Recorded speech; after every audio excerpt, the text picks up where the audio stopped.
बहता पानी भाषा होती हिंदी रानी। भाषा होती बहता पानी भाषा होती हिंदी रानी। सुनो कहानी कहो कहानी सीखो हिंदी पानी पानी। सुनो कहानी कहो कहानी सीखो हिंदी पानी पानी।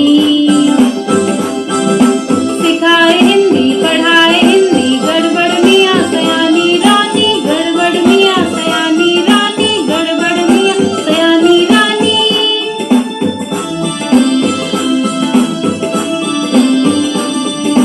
भाषा होती बहता पानी भाषा होती हिंदी रानी।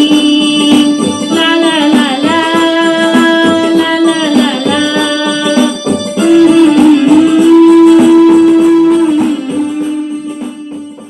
नमस्कार, आदाब आदाब। कैसे हैं आप सब लोग? हम दोनों तो बहुत ही अच्छे हैं। उम्मीद करते हैं कि आप भी अच्छे होंगे। हाँ बंधुओं, हम लोग तो बहुत अच्छे हैं और उम्मीद करते हैं कि आप भी अच्छे होंगे। अच्छा गड़बड़ मियाँ, आज मैंने मनमथालय का अचार डाला है, बगर में रखाई हूँ। व्योम साफ है, भास्कर तेजी से चमक रहा है। उम्मीद है कि अच्छे से गल जाएगा। धूप तो परिहार्य है ना अचारों के लिए। उफ, ये क्या? उफ, मेरे आंचल में तो दाग लग गया।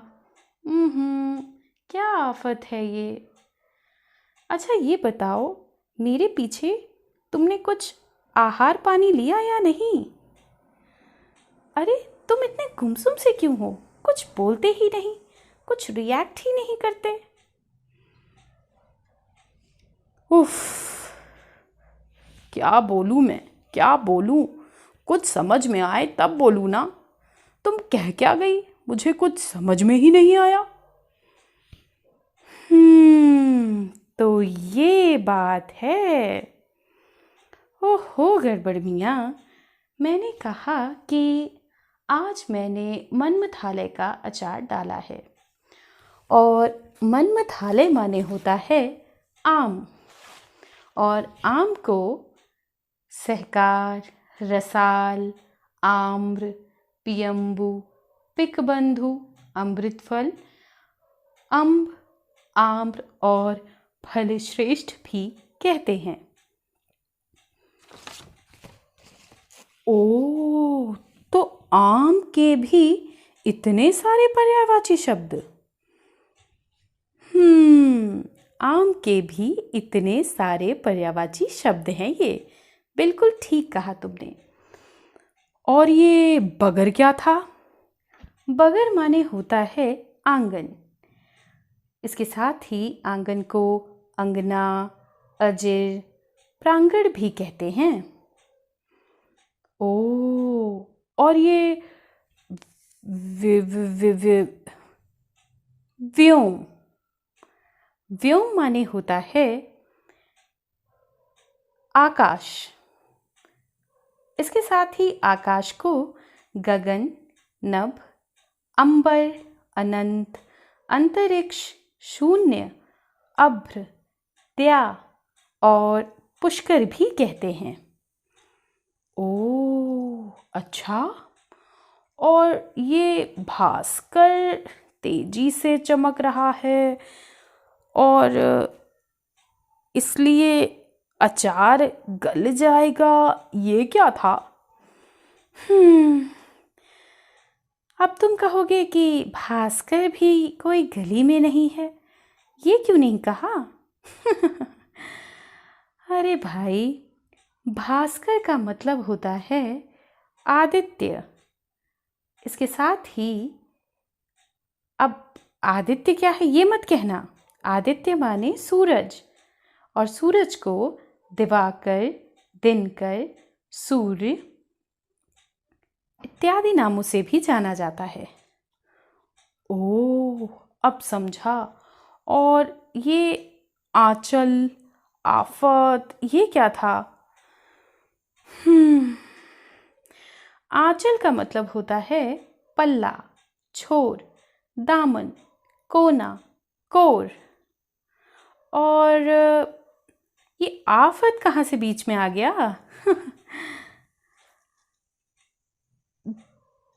बस आ गया अचानक से याद। चलो बताओ, आफत माने क्या होता है?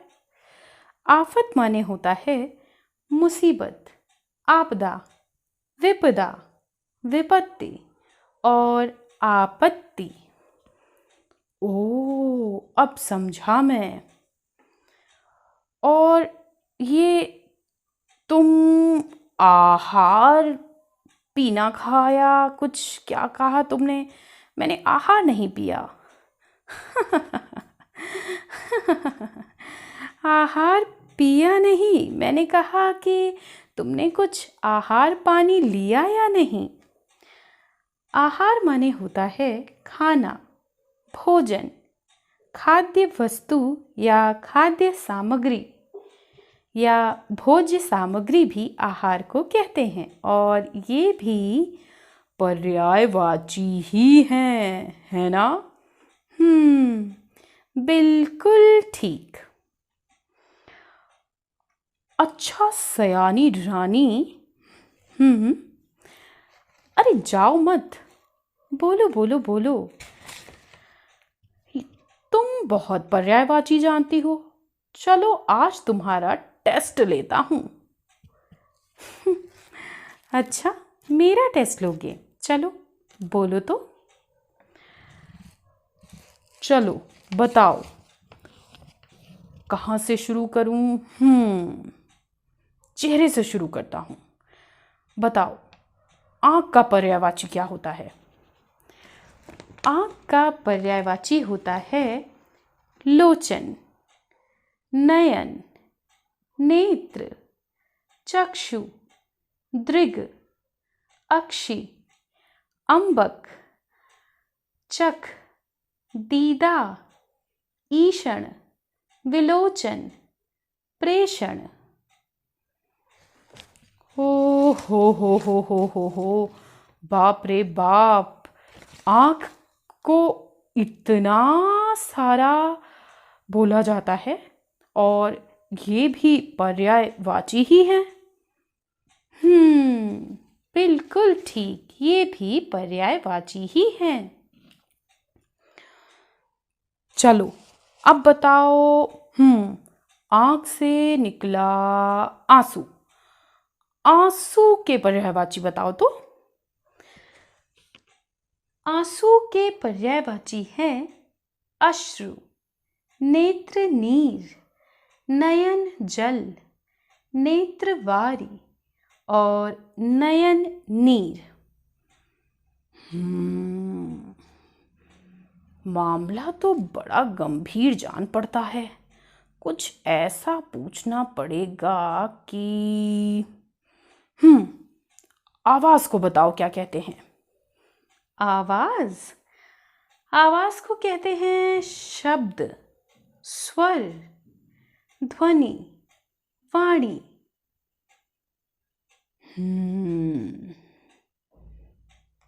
मुझे तो कुछ भी नहीं पता था, मगर तुम बता रही हो तो सही होगा।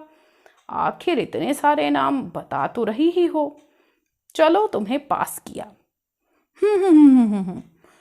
तुम बहुत कहानी किस्सों की बात करती हो, हमेशा कहती हो सीखो हिंदी बानी बानी, कहो कहानी सुनो कहानी। तो चलो बताओ कि कहानी के पर्यायवाची क्या होंगे? कहानी को आख्यान, कथा, वृत्तांत, इतिवृत्त, किस्सा इत्यादि नामों से भी जाना जाता है। ओह, ये तो मुझे आज ही पता चला। और चलो बताओ, आड़ को क्या कहेंगे? आड़ कहते हैं ना कि मेरी आड़ में ऐसा मत करना, मेरी आड़ में वैसा मत करना। अब बताओ बच्चू कि आड़ को क्या कहते होंगे, ये तो तुम्हें जरूर नहीं पता होगा। अच्छा, मुझे नहीं पता होगा। आड़ को कहते हैं शरण, पर्दा, रोक, ओट और आश्रय, और ये भी पर्यायवाची ही हैं तुम्हारी आड़ के। लो। ओफो बाबा, ये तो सब बता लेती है। चलो बताओ कि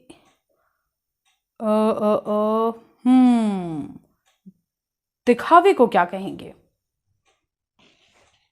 दिखावे को कहते हैं आडंबर, प्रपंच, ढकोसला, स्वांग, ढोंग। ओहो, एक बार फिर मैं हार ही गया तुमसे। अच्छा, बस एक और पूछूंगा शब्द। लगाओ लगाओ खोपड़ी लगाओ, गड़बड़ बिया खोपड़ी लगाओ, सयानी रानी को हरा के दिखाओ। कुछ न्यूज़पेपर से लेता हूँ। आ गया दिमाग में। चलो बताओ, आतंक को क्या कहते होंगे? और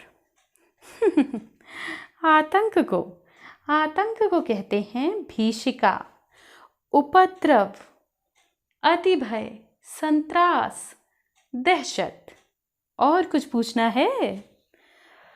और हाँ, तुमने कहा था ना, चलो चेहरे से शुरू करता हूँ।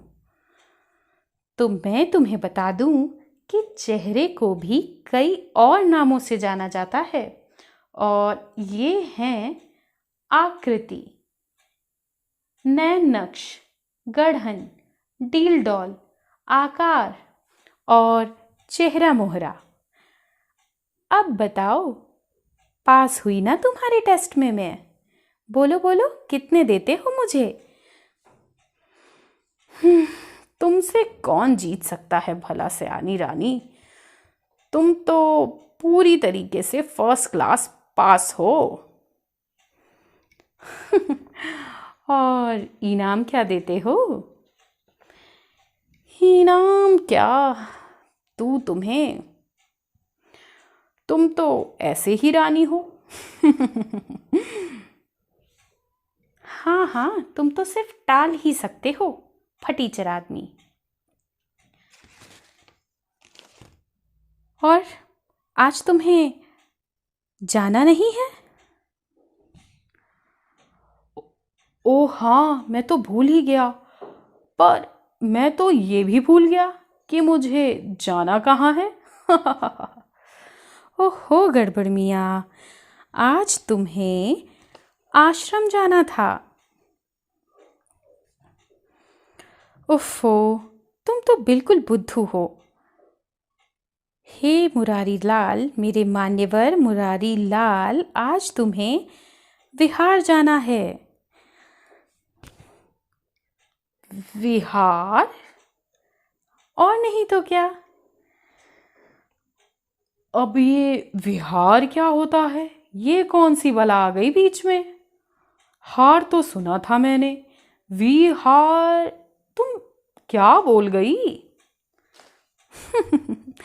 पता है, तुम्हें सताना मुझे बहुत अच्छा लगता है, और कहीं ना कहीं तुम्हें सताने के लिए भी मैं ऐसा खेल खेलती हूँ तुम्हारे साथ।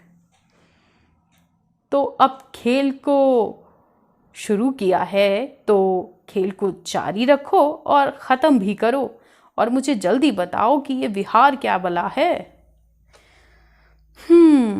विहार का मतलब होता है आश्रम। मैंने कहा कि तुम्हें आज आश्रम जाना है, और आश्रम को सिर्फ विहार ही नहीं, मठ, कुटी, संघ इत्यादि नामों से भी जाना जाता है। ओ अच्छा, और ये मान्यवर क्या था? ये मुरलीलाल तो मैं ही हुआ, पर ये मान्यवर? ओहो, क्या कहूँ गड़बड़ मियाँ तुम्हें। मान्यवर का मतलब होता है तुम ही गेस करो अच्छा कि मान्यवर माने क्या होता होगा। मैं भी तो देखूं कि तुम क्या बताते हो। देखो भाई, मुझसे तुक्के नहीं लगते इन सब बातों में, तुम जल्दी से बताओ।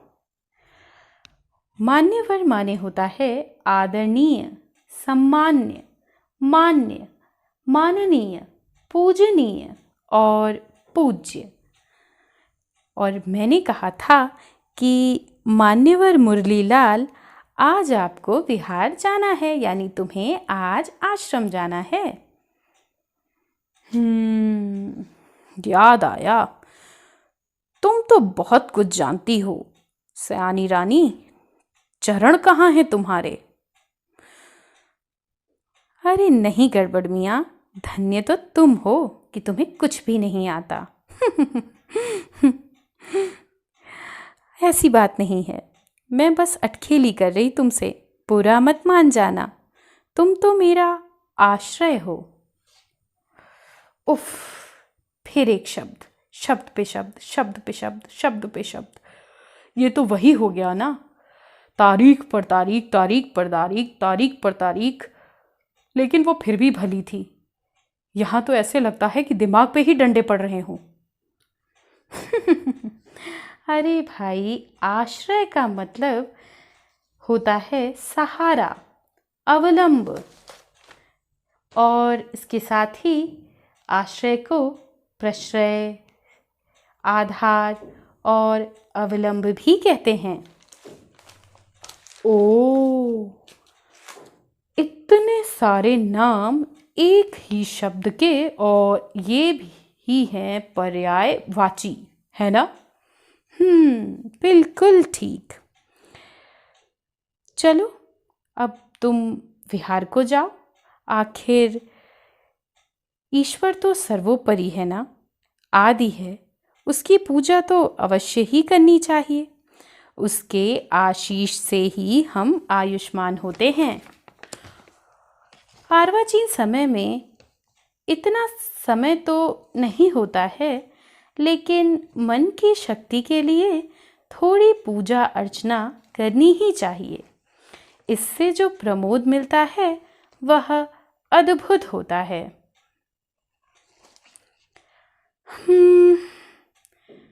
अंततो गत्वा तुम आज भी लेट हो ही जाओगे, मुझे ऐसा ही लग रहा है। बहुत काहिल हो तुम। अभी सूरज, चांद, सितारे, आकाश गंगा की बात करो तो चपलता आ जाती है। दिखने में तो तुम आकर्षक हो और आचार के भी बहुत अच्छे हो, पर अपने कामों से आदर्श भी बनो। समाज के आदर्श बनो, दुनिया के आदर्श बनो। आकलन नहीं कर रही तुम्हारा, और ना ही कोई आक्षेप लगा रही हूँ। मेरे लिए तो तुम जैसे भी हो अच्छे हो। भला है बुरा है वो जैसा भी है मेरा। बस बस बस बस बस बस बस, तुम तो बिल्कुल शुरू हो गई। मैं तो परेशान हो गया तुमसे। फिर तुम क्या क्या बोल गई। आखिर मैं कहाँ जाऊँ, क्या करूँ, क्या करूँ, क्या करूँ? कुछ समझाओगी भी कि तुमने कहा क्या? इरिटेट हो जाता हूँ कभी कभी मैं। ये तुम बहुत बुरा खेल खेलती हो मेरे साथ। अरे अब रूठ क्यों गई? तो क्या करूँ गड़बड़ मियाँ, ऐसी बात करते हैं क्या? मैं तो बस यूं ही। अच्छा चलो, बता देती हूँ बाबा। मैंने कहा था कि ईश्वर सर्वोपरि है, आदि है, इसलिए हमें उसकी पूजा अर्चना करनी चाहिए। वो शक्तिशाली बनाता है हमें। और आदि का मतलब होता है प्रथम, पहला, प्रारंभिक, शुरू, आरंभिक, आदिश। उश, आतिश नहीं, आदिम। तुम्हारी चक्कर में मैं भी भूल जाती हूँ। तुम मुझसे ऐसे बात मत किया करो। हाँ चलो सॉरी बोला ना। कहाँ बोला? अरे बाबा मतलब सॉरी। चलो माफ किया। अब आयुष्मान माने क्या होता है ये भी बता देती हूँ। आयुष्मान माने होता है चिरंजीवी, दीर्घायु, शतायु, चिरायु, दीर्घजीवी। और आशीष का मतलब होता है आशीर्वाद, आशीर्वचन, मंगल कामना। और प्रमोद का मतलब क्या था? प्रमोद का मतलब होता है आनंद, सुख, चैन, प्रसन्नता, मोद, विनोद, हर्ष, आह्लाद, उल्लास। और ये गत्वा गत्वा क्या था? गत्वा गत्वा नहीं, अंततोः गत्वा यानी आखिरकार, या इसे हम अंततः परिणाम स्वरूप ही कह सकते हैं। यानी आखिरकार तुम लेट हो ही जाओगे, मुझे ऐसा लगता है। और ये काहिल क्या था? मैं हिलता तो बिल्कुल भी नहीं, अभी तो मैं जवान हूँ। ओहो गड़बड़ मियाँ, काहिल का मतलब होता है आलसी, सुस्त, ठलुआ, निकम्मा। मगर मेरे कहने का मतलब ये था कि तुम सुस्त हो, निकम्मा नहीं था। ओफो, तुम तो खोपड़ी ही घुमा देती हो। और हाँ, मैं मानता हूँ कि मुझे सूरज, चांद, सितारा की कहानियाँ पसंद हैं, लेकिन ये अब आकाश गंगा क्या है ये बात समझ में नहीं आई। इसकी कहानी तो तुमने मुझे कभी नहीं सुनाई। आकाश गंगा का मतलब है स्वर्ग नदी। ओ स्वर्ग नदी, हाँ हाँ हाँ, वो तो हर कहानी में होती है हमारी। तो आकाश गंगा को स्वर्ग नदी, सुर नदी, मंदाकिनी, नभो नदी और नभ गंगा भी कहते हैं। ओ अच्छा, इतने सारे नाम उस आकाश गंगा के भी, और ये भी पर्यायवाची ही हैं। बिल्कुल ठीक, ये भी पर्यायवाची ही हैं। और चपलता माने होता है आवेग, स्फूर्ति, तेजी, जोश। ओ तो चपलता को आवेग, स्फूर्ति, तेजी, जोश, त्वरा भी कहते हैं। और ये भी पर्यायवाची ही हैं। बिल्कुल ठीक, ये भी पर्यायवाची ही हैं। अच्छा, वो आकर्षक का क्या मतलब था? आकर्षक का मतलब होता है दिलकश, खिंचाव, विमोहन, सम्मोहक, मोहक, या मन को भाने वाला, मनभावक। ओ तो मैं मोहक हूँ, मैं मन को भाने वाला हूँ, मैं दिलकश हूँ। धन्यवाद धन्यवाद। अच्छा, तुमने अभी बोला था कि तुमने मनमथालय का अचार डाला है, और अब तुम कह रही हो कि मैं आचार का अच्छा हूँ। तो क्या तुमने मुझे भी कोई अचार वचार बना दिया क्या? अरे नहीं गड़बड़ मियाँ, मैंने कहा कि तुम आचार से भी अच्छे हो। यहाँ आचार का अभिप्राय चरित्र से है। और यही नहीं, आचार के भी कई पर्यायवाची हैं। जैसे आचार को स्वभाव, धूली, चाल ढाल, चाल चलन भी कहा जाता है। और मैंने बोला था कि मैं तुम्हारा आकलन नहीं कर रही, और आकलन का अभिप्राय यहाँ आंकने से है, कूटने से है, गणना करने से या आगड़न से है। और मैंने ये भी बोला था कि मैं तुम पर कोई आक्षेप नहीं लगा रही, अर्थात तुम पर कोई आरोप, दोषारोपण, इल्ज़ाम या अभियोग नहीं लगा रही। तुम्हें समाज के लिए आदर्श बनना चाहिए। में आदर्श का मतलब था मानक, प्रतिरूप, प्रतिमान, नमूना, अर्थात तुम्हें समाज के लिए एक अच्छे व्यक्ति के रूप में आना चाहिए और एक प्रतिमान बनना चाहिए। ओह, तो तुम ये कहना चाहती थी। अच्छा, तुम्हारा एक शब्द मेरे दिमाग में घूम रहा है। हाँ हाँ, बोलो, क्या रह गया?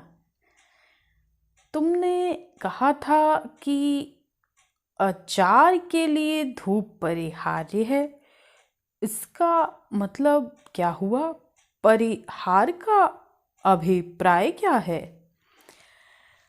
परिहार्य का अभिप्राय है आवश्यक, अर्थात जरूरी, अर्थात बाध्यकर, अर्थात अनिवार्य। इस प्रकार से परिहार्य के जो पर्यायवाची हैं वो आवश्यक, जरूरी, बाध्यकर और अनिवार्य हैं। ओह, अब समझा मैं। अब तो कुछ नहीं घूम रहा ना दिमाग में। अब तो मुझे तुम्हारी हर बात समझ में आ गई। तो फिर चला जाए? पर कहाँ? ओहो, मैं जाती हूँ अपने अचारों को उलटने पलटने और तुम जाओ आश्रम, ठीक है? बिल्कुल बिल्कुल। तो तुम्हारी आज्ञा हो तो जाऊं? अरे, मेरी आज्ञा की नहीं, तुम्हें तो दर्शकों की आज्ञा लेनी चाहिए। अर्थात तुम्हें अनुमति तो दर्शकों की ही लेनी चाहिए। अनुमति? अब जाते जाते ये क्या पहेली छोड़ गई?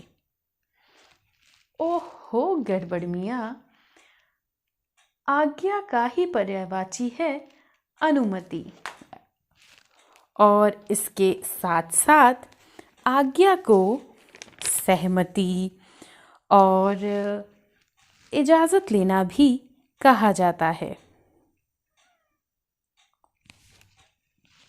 ओह, तो ये भी आज्ञा के पर्यायवाची ही हैं।